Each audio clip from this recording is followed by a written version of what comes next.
Hello, everyone, and welcome to another episode of the Wise Decision Maker Show, where we help you make the wisest and most profitable decisions. My name is Dr. Gleb Tsipursky. I'm the CEO of Disaster Avoidance Experts, the future of work consultancy that helps sponsor the Wise Decision Maker Show. And today with me is Dan Mallin, who's the founder and CEO of Lucy AI. And we'll talk about Lucy AI in a little bit. But first, Dan, I want to ask you, why do you think hybrid workers still have some challenges in their productivity, or at least why do leaders perceive them to have some challenges in their productivity? Hybrid workers, remote workers, basically people who are spending part or their full time working from home.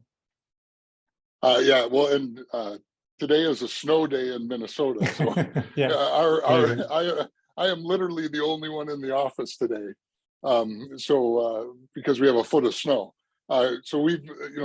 The truth is we've been doing hybrid work for a long time in different scenarios, and obviously COVID has changed the world, and here we are with a new normal of, hey, we're all going to have days in the office, days out of the office, and how do we optimize our capabilities to work? And there's so many interactions that happen with people that are important to get the job done, whatever the job may be. So if you're working in customer success and you need to talk to other people, if you're in all of the various ways that we have to communicate with each other to confirm knowledge, to find knowledge, and in some ways that can be a challenge in an office too, especially if you're in a field office or remote office, or we always talk about hybrid, but we don't really discuss the fact that, well, not all offices were created equal. There's the headquarters employees and the other employees too, right? And in some ways, other employees were always in a different form of a hybrid office, right? They had capabilities. They were on the network. They were secure. So they had advantages, but they still didn't necessarily have access to all of the information, knowledge, and things that they might require to be able to do that. The biggest thing that we kind of always are worried about is just how much time people spend trying to find stuff out, information, gain access, how to do something, where this is, who knows this. And companies used to always have this model of I was the subject matter expert. I am the knowledge expert, and therefore knowledge is power, and you need me. And so this transformation is also about how do we get to a sharing knowledge is more powerful. Having access to knowledge saves everybody time. And there's a lot of data, and it's coming from different places, but employees spend up to 25% of their time just looking for information.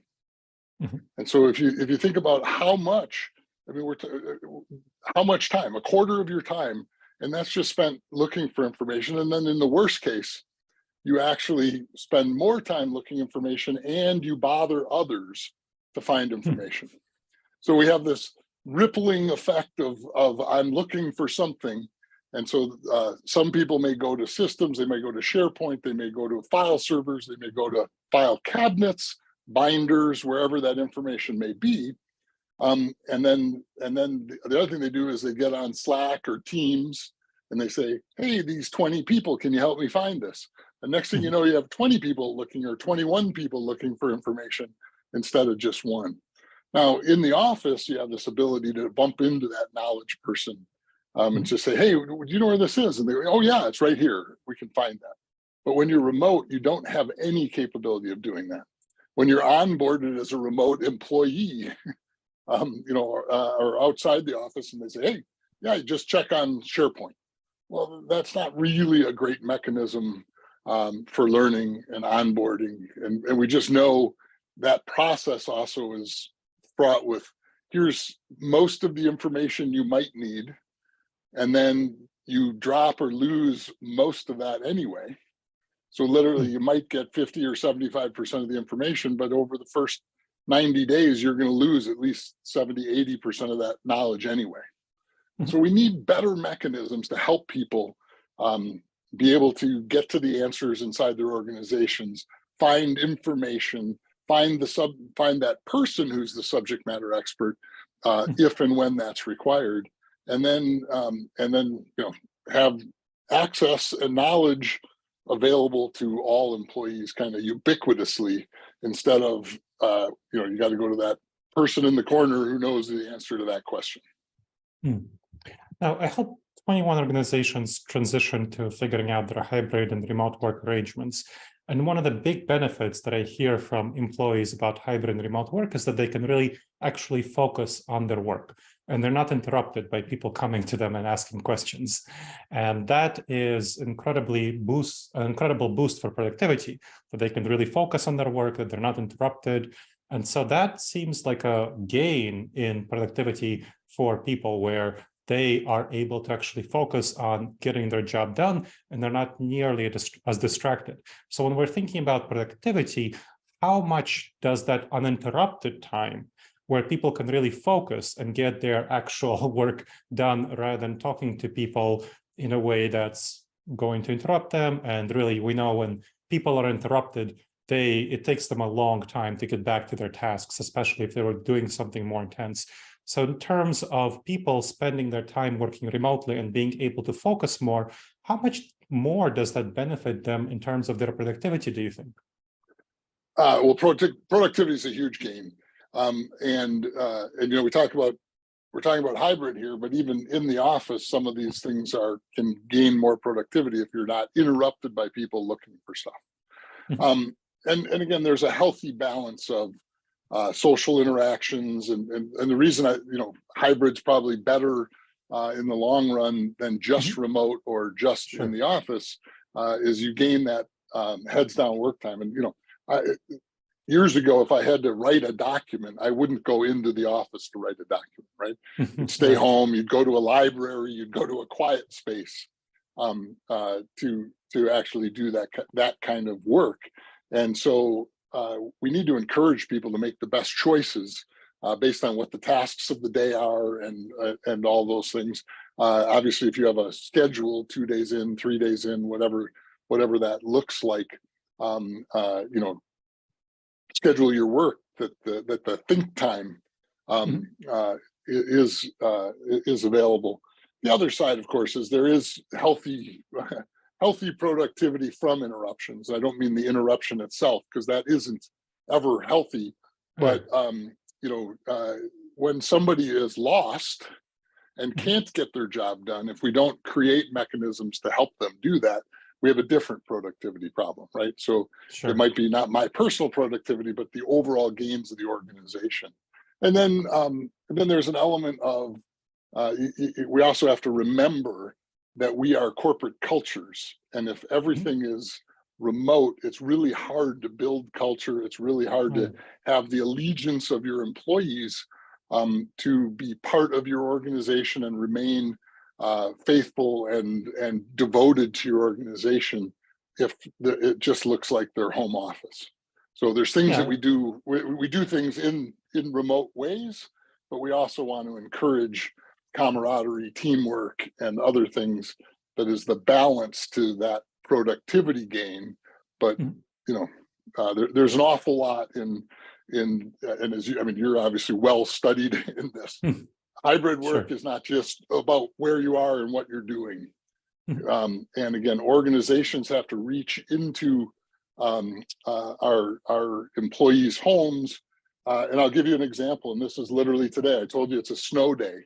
Yeah. And we have on Wednesday afternoons, we usually have beer 30 in the office, right? Where we have we all meet socially and have a beer. So on their own, somebody in our chat environment put up, hey, everyone take a picture of your refrigerator and send it to me, and then we'll have a game of whose refrigerator is whose today during our remote beer 30. So you got to supply your own beer, but we're going to play a game out of just the fact that we're all remote today. And so of course I sent a picture of the office fridge because I'm in the office, so everybody will recognize it. Right. And that's, I think, really important that you're pointing that out. Of the 21 organizations that I helped figure out the future of work, 20 of them chose a hybrid work arrangement. And that's what I encourage for most organizations. The one that chose a home first arrangement is a research institute where most people do their work really independently as researchers. So they require much less collaboration with each other. Now, in terms of hybrid work and remote work, you can still figure out mechanisms, kind of what I talk about as not using office-centric methods of collaboration for hybrid work and remote work, not trying to shoehorn office-centric methods and approaches into hybrid work and remote work. So for example, one of the things that I definitely have my clients do is what I call remote co-working, where people dial into a video conference call, much like this one, for about an hour every day that they're not working in the office, and then they work on their individual tasks. But they have an opportunity, if they need to turn on their microphones and ask a question. And everyone keeps their microphones generally off and their speakers on and their videos optional.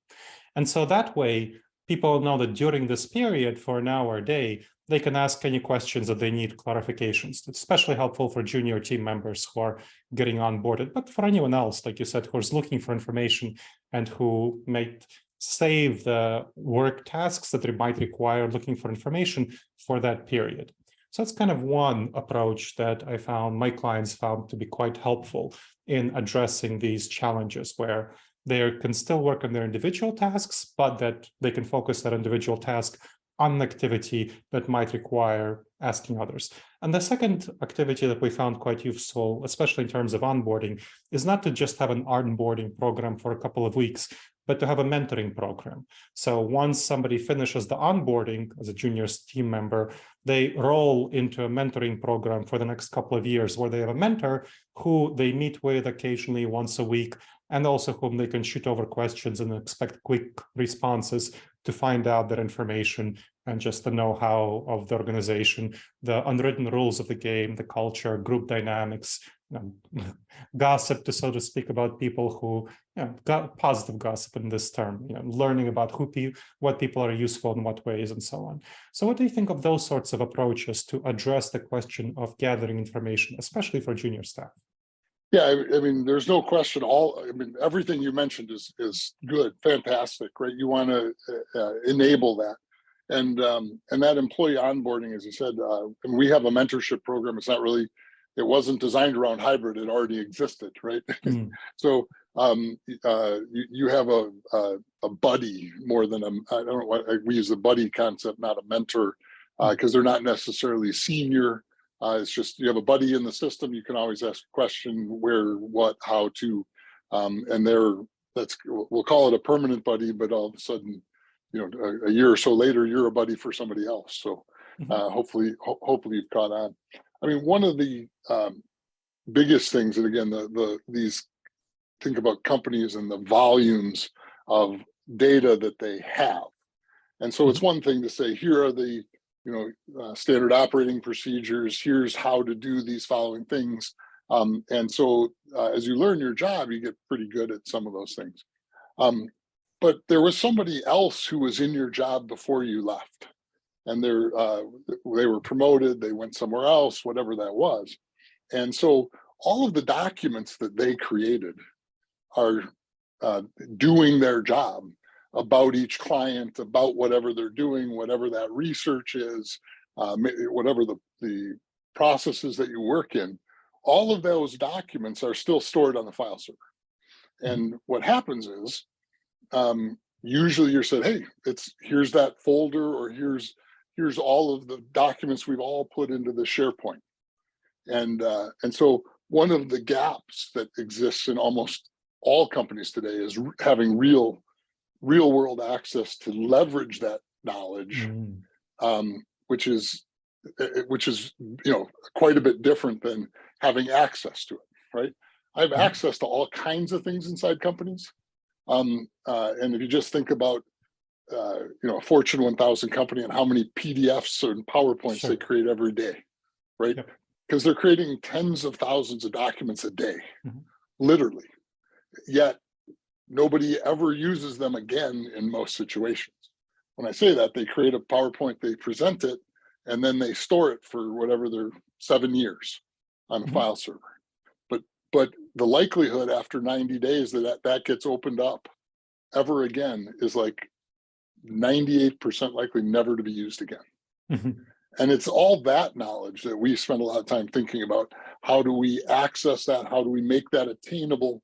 How do we use that knowledge, information to get quick answers to those questions, as opposed to recreating it, re-researching it, or disturbing others to find it, which is different than how do I assign a new user ID in the system? Well, if that's part of my job, I ask somebody, I learn how to do it, I then do it every day, and it's no big deal. It's the esoteric, that we, the out of norm kind of questions that already have answers in companies, and nobody knows how, or very few people know the answer or how to do it, or the knowledge might have left with the person, and the only artifact that exists in the organization is, hey, here are the 1,000 documents I created last year. I definitely identify an important pain point that the methods I talk about don't fully solve. So tell me a little bit more about how Lucy AI helps address that pain point. Well, I mean, it's actually kind of really a unique model. So Lucy just becomes a user in your environment. And so she gets access to all those file servers and data stores in different places where you keep all that information, but she reads, watches, and listens to all of it. And so that means that she reads each document, but it also means that she indexes and tags each document. And if we use PowerPoints as an example, because it's a very simple example, there's a deck and it's got 100 slides in it. And most people tag that deck with a bunch of information, and you might be able to find it, and then you have to look through the 100 slides to get the answer. What Lucy does is she tags each slide. So slide 12 and slide 13 are tagged differently. And then if you ask a question, she brings back the answer, which might be slide 13 or slide 69. You get instant access to the answer, not have to read through 20 documents. You get 10 references to from various sources in different places. And then Lucy also writes a synopsis of all of those answers in text, so you can read that.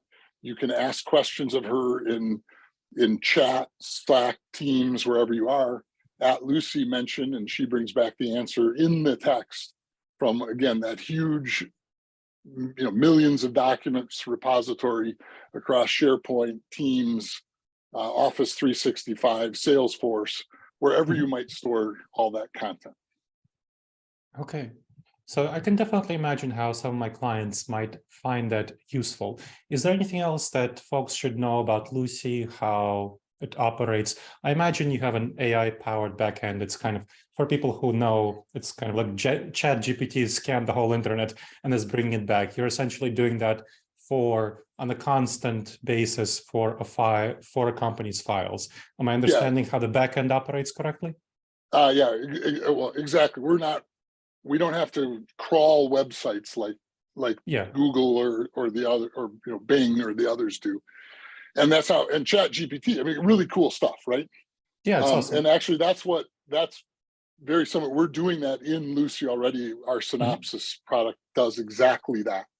But yeah, it's all your internal documents. It's also licensed and third-party data that you also own. And then the third thing that Lucy does is she gains access to systems like Tableau or Power BI or other third-party or internal systems.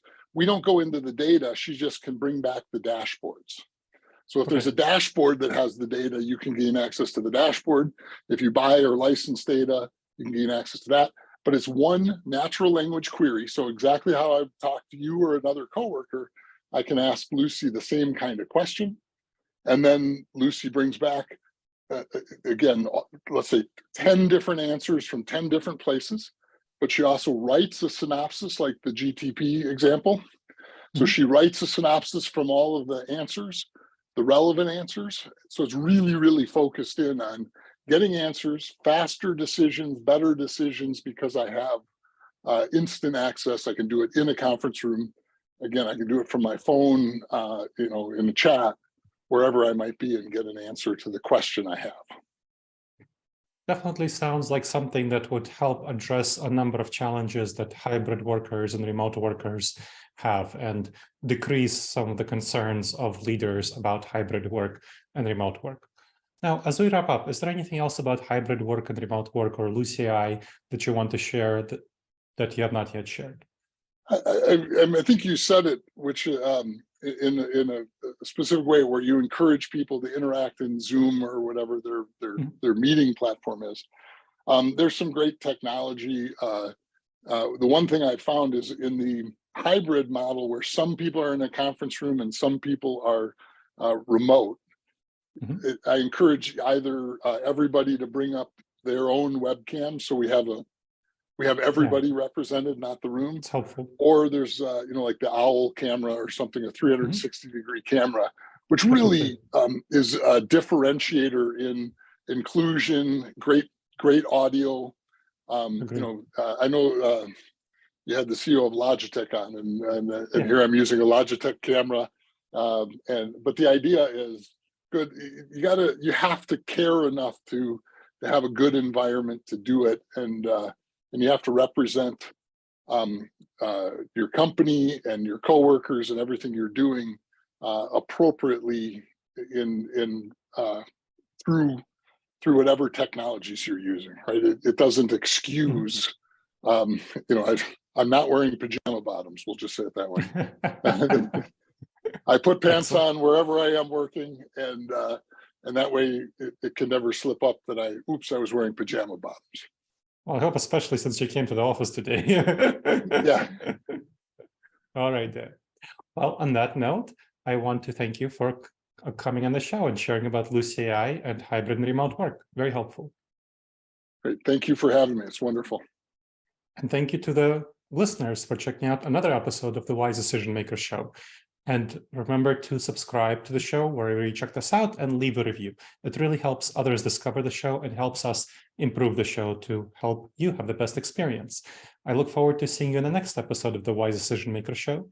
In the meantime, the wisest and most profitable decisions to you, my friends.